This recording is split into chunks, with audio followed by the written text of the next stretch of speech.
Hello les amis, bienvenue à nouveau sur ma chaîne. Alors, vidéo aujourd'hui qui initialement devait être une vidéo comparative entre les Bandai V1 et donc classique et la version EX de chez Great Toys. Alors initialement j'avais décidé de faire une seule vidéo pour faire ce comparatif, mais très vite je me suis rendu compte que cette vidéo durerait vraiment trop longtemps. Donc du coup j'ai décidé de séparer ça en deux vidéos, donc celle-ci est donc la première. Donc dans cette vidéo je vais d'abord vous expliquer les améliorations que j'ai pu apporter sur ces Bandai première édition ou Revival. Alors tout dépend, parfois j'ai fait des mix. Je vais également vous présenter les Lycra qui équipent ces versions Bandai V1. Ensuite, j'évoquerai également toutes les petites choses que j'ai pu oublier lors des reviews de ces bronzes V1, que mes viewers les plus attentifs ont remarqué, et les ajouts également qu'ils ont pu donner dans leurs commentaires. Voilà, donc sans plus tarder, on va passer directement au Lycra. Alors, ces Lycra. J'ai eu pas mal de questions d'abord pour savoir où se procurer ces Lycra. Bon, alors je voulais faire une petite pub. Il s'agit de Christopher Customs. Alors, je mettrai l'adresse de sa boutique eBay dans la description de la vidéo. Donc, vous pouvez commander ces Lycra auprès de lui. Soyez cependant un petit peu patient puisqu'il a pas mal de commandes, mais bon, il fait du travail de qualité. Ce travail, donc vous pouvez le voir ici. Alors, si j'ai mis Crystal sur cette vidéo, c'est tout simplement parce que je voulais vous montrer vraiment la différence que ça fait entre Lycra et pas de Lycra. Donc c'est particulièrement important sur les personnages comme Crystal, puisque vous voyez qu'il n'a pas de jupe pour cacher son entrejambe, ce qui fait que on a vraiment une bonne vision de l'articulation, ce qui n'est pas très gracieux. Bon, vous voyez également au niveau de l'abdomen que c'est pas forcément quelque chose de super naturel. Donc afin de faire le contraste, vous pouvez voir ici ce que ça donne. Bon, c'est une magnifique figurine, hein, mais évidemment elle gagnerait à avoir également un Lycra, que j'ai commandé mais qui n'est toujours pas arrivé. Et vous voyez la différence par exemple avec ce que ça donne sur Andromeda. Vous voyez, qui est lui aussi dans cet état de non-jupe autour de son entrejambe. Donc ça donne vraiment une finition supplémentaire à la figurine. Alors c'est particulièrement important ici au niveau de l'entrejambe, mais c'est également très utile sur l'abdomen, comme je l'évoquais. Vous voyez par exemple ce que ça peut donner sur Phoenix. On a vraiment une suppression totale de l'effet plastique. Alors bon, évidemment c'est pas moi qui ai découvert le truc, hein, donc là je vais rendre à César ce qui lui appartient, puisque c'est Mike Tigra il y a quelques années qui avait présenté ces Lycra, et donc moi je n'ai fait simplement que reprendre ce concept sur mes éditions. Voilà, donc ça c'est pour ce qui est de Lycra. Bon, ensuite pour la vision du détail, je vous le montrerai quand je vais passer en revue chaque figurine pour effectuer mes ajouts. Je vais faire un peu place nette et je vais passer à la deuxième partie de cette vidéo qui concerne les Shooting Face. Alors, on a face à nous ces packs Black.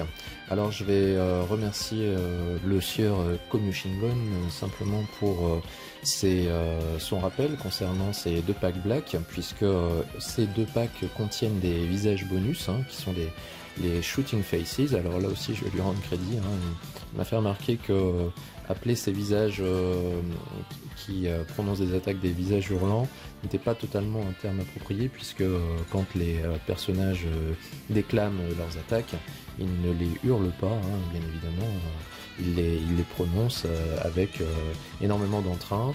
Donc on peut parler plutôt de visage exclamant ou donc un terme apparemment qu'il a pu trouver qui était celui de Shooting Face. Donc je vais adopter ce terme que je trouve pas mal. Alors ces packs Black contiennent des Shooting Faces. Bon, je connaissais l'existence de ces visages bien évidemment, mais je dois admettre que je les avais totalement passés à la trappe. Ces packs black, je les ai depuis très longtemps, donc les visages qui sont dedans, je les ai vraiment jamais utilisés. Donc ça m'a semblé intéressant de vous en parler et ensuite de vous les montrer à plat sur la table comme je le fais d'habitude. Alors dans ces packs black, donc vous avez au verso la mention justement de ces visages supplémentaires. Donc vous voyez ici que pour le pack cygne dragon noir, et bien vous avez le visage du cygne et du dragon noir qui exclame l'attaque. Voilà. Donc ça c'est sur ce pack dragon et cygne. Et puis donc vous avez ce deuxième pack qui est Pégase et Andromède noir. Et là également, ces deux visages sont mentionnés. Voilà, donc je vais vous retrouver dans un instant, je vais installer les visages sur la table et puis on va voir les détails. A tout de suite. Voilà, donc comme d'habitude, j'ai étalé donc ces shooting faces sur la table pour que vous puissiez en avoir une vision globale. Alors, on va simplement comparer ces différents visages. Alors, je vous rappelle que ceux qui sont à gauche sur la vidéo sont ceux qui sont fournis donc dans les deux packs black, et donc ceux de droite sont ceux des versions Revivals. Remarquez que celle du Phoenix n'est pas présente sur la table, tout simplement parce que il y avait déjà une version Shooting Face dans sa boîte en première édition que j'ai comparé déjà avec la version Revival lors du comparatif. Alors, premier visage que nous avons face à nous, donc celui d'Andromède. Vous voyez que le visage qui était donné en bonus dans le pack black n'a pas du tout à rougir par rapport à la version Revival. On a des visages qui se ressemblent pas mal. Un teint de peau qui est un petit peu plus foncé sur la version du pack bonus. Une bouche vraiment différente. Encore une fois, on a un effet un petit peu de platitude sur le visage de la Revival et un peu plus de profondeur sur le visage de la première édition. Je vais la qualifier comme ça, même si elle n'était pas donnée dans la boîte d'origine. L'expression au niveau des yeux est également un peu différente. On retrouve les différences que j'avais évoquées lors des comparatifs, à savoir les sourcils un peu différents, également les cils un peu plus fournis sur la version première édition. Voilà pour ce visage. Alors, le visage de Yoga n'a pas donné lieu à la moindre hésitation quant à choisir lequel était le meilleur entre la version première édition et puis celui de la Revival. Alors vous voyez que sur le visage hurlant, c'est un petit peu moins marqué que sur la version du visage neutre. Parce que le visage hurlant est lui totalement acceptable. On n'a pas cette tête de chien battu qu'on avait sur le visage neutre. Alors, ce que je préfère sur la version première édition, eh bien c'est toujours la même chose. Vous voyez l'effet de profondeur au niveau de la bouche, qui est moins présent vraiment sur la version Revival. En dehors de ça, la finesse des yeux et la couleur des yeux, je préfère celle de la version Revival. Bon, après c'est une question de goût, l'essentiel étant de bien comprendre que cette version première édition finalement est totalement valable. Voilà. Ensuite, alors on a le visage exclamant de Shiryu. Alors là à nouveau, moi j'ai tendance à préférer celui de la Revival, que je trouve vraiment très joli, vraiment très réussi, ça ressemble vraiment beaucoup à Shiryu. Pour celui donc de la première édition, eh bien moi je retrouve toujours un peu cet effet de strabisme. Je trouve que les pupilles sont un peu trop écartées l'une de l'autre. Maintenant le visage est quand même acceptable. mais néanmoins, à mon sens, inférieur à celui de la Revival. Et puis donc, on termine par le visage de Pégase. Alors c'est très simple, hein. Comme le teint de peau sur la première édition est un petit peu plus jaune que celui de la Revival, et bien vous retrouvez à nouveau cette différence de teint de peau sur le visage.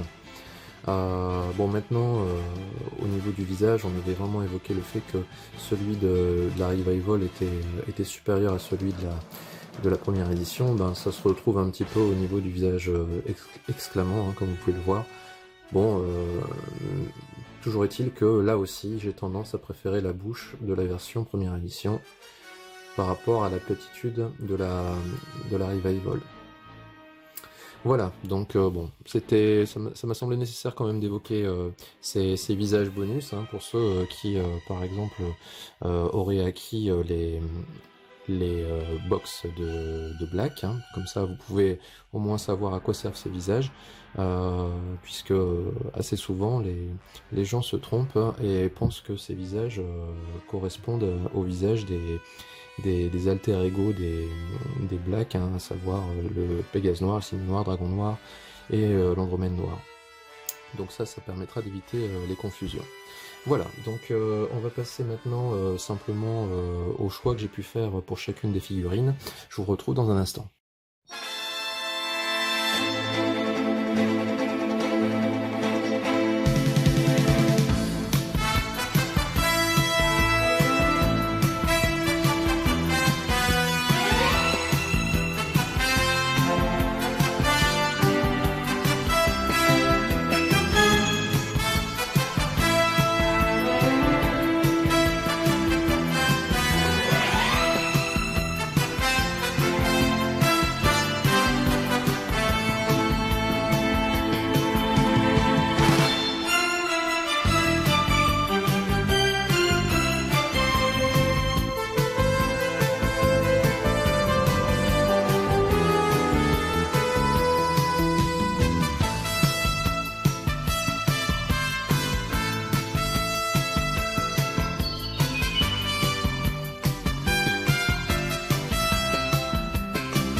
Alors, pour ce Seiya de Pégase, ben ça va pas être très très long, hein, puisque au final, hein, sur cette version, j'ai adopté intégralement la Revival.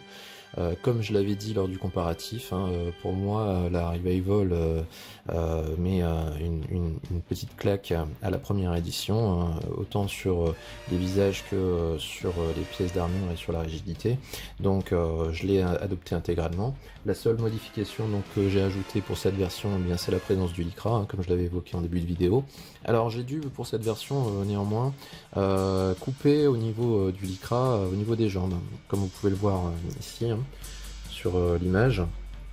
J'ai dû couper donc à ce niveau-là, tout simplement parce que le Lycra ne rentrait pas à l'intérieur des jambières. Enfin, je pouvais pas mettre les jambières dès lors que le Lycra était dessus.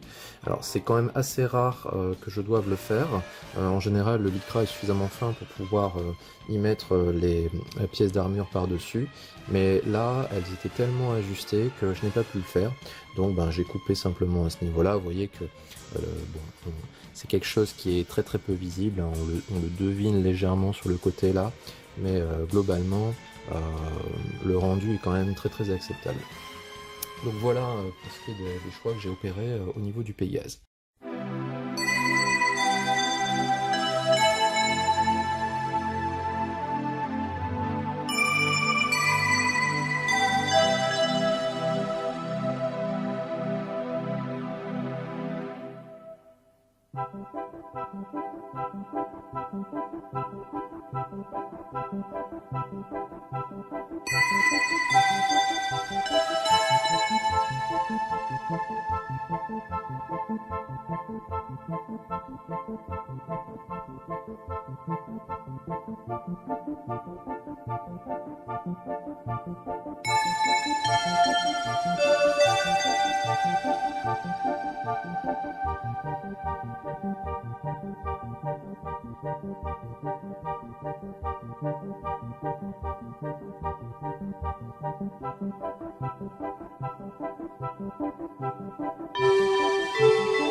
Alors, pour Andromède, ben là aussi je vais pas être très long, hein, puisque je pense pas avoir oublié quoi que ce soit d'important sur ce personnage lors de ma review.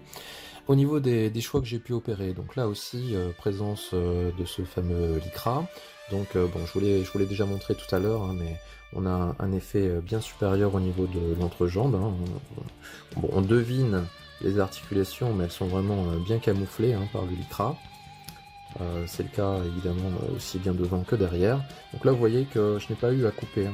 Les pièces d'armure ont épousé le Lycra parfaitement sans que je n'ai vraiment à forcer. Donc au niveau de ce personnage, les choix que j'ai pu opérer, eh bien en fait la version Revival, comme je l'avais indiqué, est tellement supérieure du point de vue de l'armure au niveau des coloris que ben, je l'ai adopté intégralement, même si il y a des petites choses hein, qui ne sont pas forcément parfaites, hein, notamment au niveau des genouillères, hein, j'avais déjà évoqué. La seule vraie chose que j'ai changé, eh bien, c'est le visage. J'ai gardé celui de la première édition que j'ai estimé bien supérieur à celui de la Revival, du fait de sa profondeur, là où la version Revival avait un côté un peu plat. Une remarque qui m'avait été faite également hein, par le Surcomio, c'est que ces visages qui ont un effet un peu plat des versions Revival, peut-être ont été réalisés également par les équipes qui ont réalisé les figures DD Panoramation, que certains d'entre vous peut-être connaissent, qui avaient donc des visages vraiment très très plats et pas très très jolis.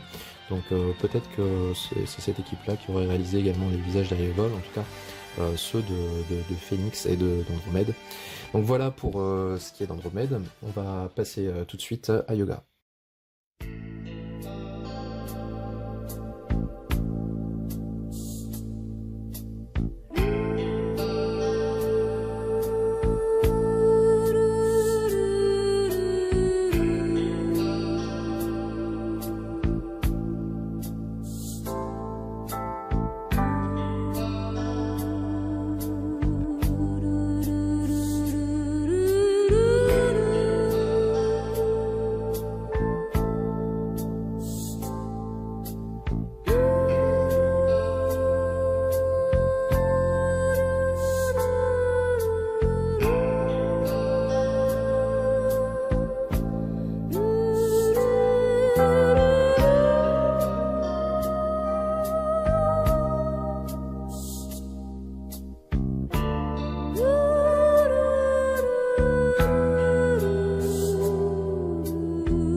Pour Yoga, ça va pas être très long non plus, hein, puisque là aussi j'ai adopté intégralement une armure et le visage de l'autre version. Alors, comme je l'avais évoqué hein, lors de la review, pour moi la couleur de l'armure de la première édition est plus jolie parce que plus complexe que celle de la Revival, du fait d'un petit côté bleuté. Donc c'est cette version d'armure que j'ai adoptée, donc celle de la première édition. Et puis bien entendu, vu la supériorité supériorité du visage de yoga en version Revival, je ne pouvais évidemment pas faire autrement que de garder ce visage de la version Revival. Donc voilà le résultat que vous avez face à vous. Donc je pense que vous avez vu lors du posing ce que ça pouvait donner avec le lycra. Bon, je vais vous montrer simplement ce que ça donne de près, au niveau de l'abdomen notamment. Hein. Vous voyez que l'effet est bien plus naturel que sans. Hein. Et puis également derrière, alors petite genouillère qui a tendance à se faire la malle. Alors ça aussi c'est un truc que je devais également vous préciser. Vous voyez que ces lycras ne sont pas équipés de trous, donc charge à vous de les faire vous-même. Bon, moi j'ai utilisé simplement un cutter, et puis ensuite bon, vous agrandissez un petit peu, et puis voilà, vous voyez, ça se place sans problème. Alors vous pouvez également ne pas faire ces trous, hein, placer les genouillères dessus, mais bon, ça peut éventuellement peut-être agrandir un petit peu le trou qui est à l'intérieur, ce qui fait que si jamais un jour vous décidez de plus mettre ces lycras, peut-être qu'il y aura un flottement au niveau des genouillères, donc moi je conseillerais plutôt de faire le trou. Voilà pour yoga. On va passer maintenant donc à ceux sur lesquels j'ai opéré des mix un peu plus importants, c'est-à-dire Shiryu et Phoenix derrière.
Alors pour ce Shiryu Dragon, bah, c'est peut-être l'un de ceux pour lesquels j'ai eu le plus de commentaires, avec pas mal de désaccords par rapport à l'égalité que j'avais pu donner entre la version Revival et la première édition. Alors bon, j'y ai vraiment re-regardé.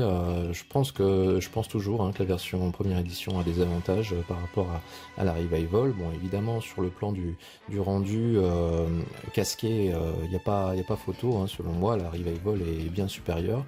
Mais bon, il n'y a pas que le casque, hein, il y a aussi le reste de l'armure. Alors bon, j'ai éliminé un peu le problème puisque, comme je l'avais dit, hein, j'ai fait un mix hein, des deux versions. Alors bon, c'est ce que je vais vous décrire ici, puis je vais rajouter un petit détail. D'abord, j'avais évoqué du point de vue des genouillères hein, ce jour hein, qui apparaît entre la genouillère et puis la jambière juste en dessous, qui n'est pas présent sur la version première édition. Alors vous pourriez vous poser la question, mais alors pourquoi j'ai adopté cette version-là sur Shiryu, puisque intégralement là, j'ai repris, alors presque intégralement, j'ai repris une bonne partie de la version Revival au niveau de l'armure, y compris les jambières et genouillères, tout simplement parce que je me suis rendu compte que ce n'est pas la genouillère qui est en cause, mais le corps du personnage en fait. C'est-à-dire que les trous au niveau des genoux ne sont pas faits de la même façon que sur le personnage de la première édition. Ce qui fait que j'avais beau mettre les genouillères de la première édition sur le personnage de la Revival, j'avais toujours ce petit jour-là. Donc forcément, ça ne pouvait être dans ce cas-là que le personnage en dessous de l'armure qui pouvait être en cause. Donc ce qui fait que malheureusement du fait de la grosse différence de rigidité entre les deux corps, j'ai dû m'accommoder de cet espace qu'il y a entre la genouillère et la jambière. Donc ça c'est un truc à savoir. Alors il faudrait peut-être éventuellement voir s'il n'y aurait pas moyen de creuser davantage les trous à l'intérieur pour y enfoncer un peu plus les genouillères. Bon, moi, j'ai pas voulu me risquer à le faire avec peut-être derrière une genouillère qui ne tiendrait plus énormément. Donc, j'ai adopté donc jambière et genouillère, même si j'aurais préféré avoir le même rendu qu'avec la première édition. Pour ce qui est du reste de l'armure, j'ai pris presque tout de la Revival, sauf le plastron et la pièce qui tient le plastron derrière. Tout simplement pour deux raisons. Première raison, c'est que j'avais un petit défaut au niveau du plastron, hein, si vous vous souvenez bien, ici, que je n'avais pas sur ma première édition, donc j'ai gardé la meilleure des deux versions. Deuxième raison, c'est que, comme je l'avais évoqué, hein, il y avait une sorte d'absence de collerette ici hein, sur la Revival, et je ne sais pas vraiment à quoi c'est dû. Toujours est-il que sur la première édition, je ne l'avais pas. Autrement dit, j'ai simplement gardé donc, la pièce qui tient le plastron, et j'ai mis des épaulettes de la Revival, ce qui fait que j'ai quand même cette collerette que je n'avais pas sur la version Revival. Donc je trouve que ça fait un effet un peu plus esthétique. Autre chose également, au niveau du visage et des cheveux. Donc j'ai gardé intégralement le visage de la Revival, ainsi que la petite mèche.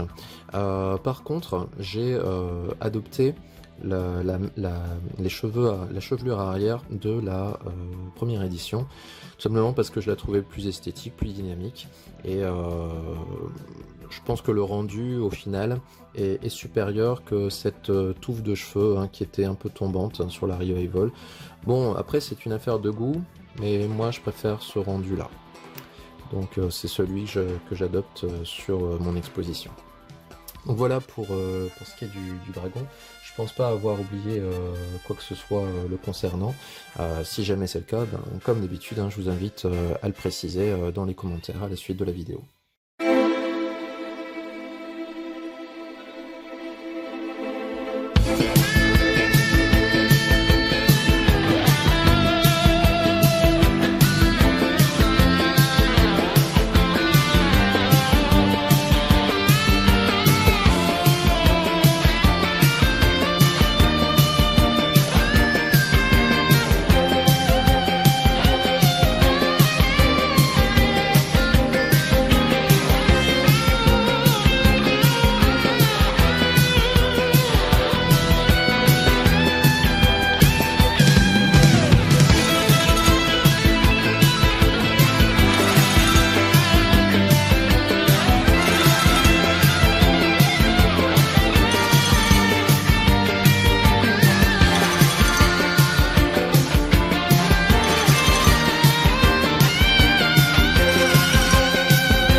Alors sur Iki, eh bien d'abord première chose c'est que je trouve que le rendu du Lycra sur cette figurine est tout simplement splendide. Je trouve cette figurine, le rendu de cette figurine vraiment parfait. J'ai rien à lui reprocher. On retrouve vraiment Phoenix dans toute sa splendeur. La couleur de la Revival, donc là j'aborde sur les choix que j'ai pu faire. La couleur de la Revival est vraiment pétante. C'est vraiment un plaisir pour les pupilles. Honnêtement, la version EX potentielle qui pourrait y avoir de Great Toys aura du mal à faire mieux que cette version à mon avis. Pour maintenant donc ce qui est des choix que j'ai évoqué tout à l'heure, l'armure de la Revival, c'est celle que j'ai adoptée. J'ai adopté intégralement l'armure de la Revival, à ceci près que je n'ai pas utilisé le plastron de la Revival, mais celui de la première édition. Alors ça, c'est aussi un ajout que je devais faire, petite remarque qui m'a été faite par François Carraro et Nicolas Germain en commentaire, c'est que le plastron de la première édition, comme vous pouvez le voir, et a le doré qui est bien plus foncé et plus marqué que celui de la Revival.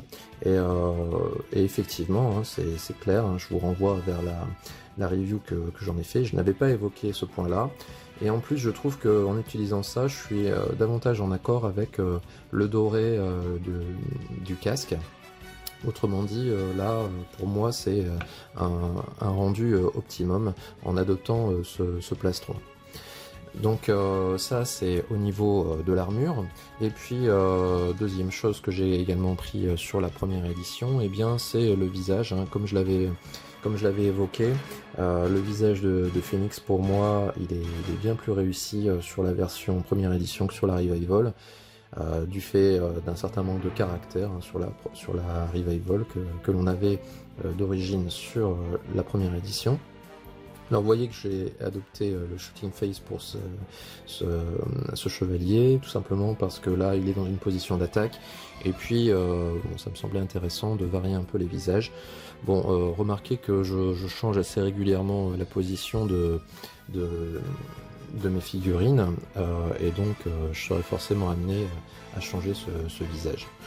Voilà, donc on arrive tout doucement vers la fin de cette vidéo que je voudrais conclure simplement par quelques remerciements que je n'ai pas forcément fait lors des vidéos précédentes.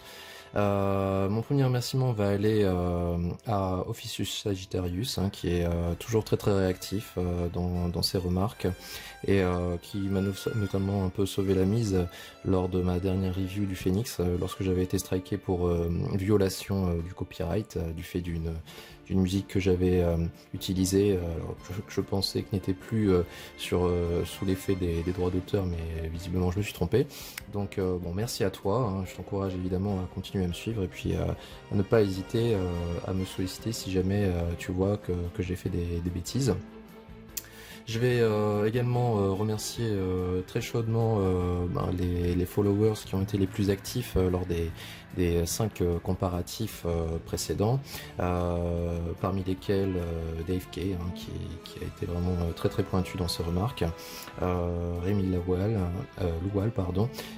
David Carraro, évidemment le Surcomio, qui a été lui aussi très précis dans ses remarques, Grégory Vandenberg, Damien Bucher, qui m'encourage toujours, Ad Dragon également, qui est très sympathique. Je dois aussi évoquer le pauvre fou, qui lui aussi est vraiment quelqu'un de très sympa, qui gagne vraiment à être connu du fait du gros travail qu'il réalise sur sa chaîne. Si vous n'avez pas encore consulté ses vidéos, je vous encourage vraiment à aller la visiter, il vaut vraiment la peine d'être connu. Et puis également Nicolas Germain, qui est celui qui m'avait notamment confirmé le fait que Great Toys avait déjà dans les tiroirs les 5 bronzes V1IX de près. Je vais également remercier dans cette vidéo les collègues youtubeurs qui m'ont accueilli vraiment à bras ouverts, parmi lesquels Juan Carlos, qui a toujours un petit mot sympa dans ses vidéos, CDZ James aussi, qui me fait un petit clin d'œil la dernière fois, les très connus Mike Tigra et The CNS, qui n'ont pas manqué de m'encourager et qui également sont de bons conseils. Voilà donc pour ces remerciements. Bien évidemment, il me reste aussi à remercier tous ceux que je n'ai pas évoqués là et qui me suivent régulièrement. On en est à peu près à un peu plus de 180 abonnés, donc au moment où je suis en train de faire cette vidéo. Donc un grand merci à vous de me suivre à chaque fois un peu plus nombreux. Je vous encourage bien évidemment à continuer à suivre la chaîne, à partager ces vidéos si vous trouvez qu'elles sont utiles. Et puis nous, on se revoit lors de la prochaine qui sera vraiment donc la deuxième partie de celle-ci, à savoir le comparatif entre les V1 classiques Bandai et donc les Great Toys déjà sortis à ce jour, même si je pense peut-être me servir également des autres versions EX Great Toys, peut-être pour anticiper un peu sur les versions qui ne sont pas encore sorties. Et puis donc comme d'habitude, d'ici là, portez-vous bien.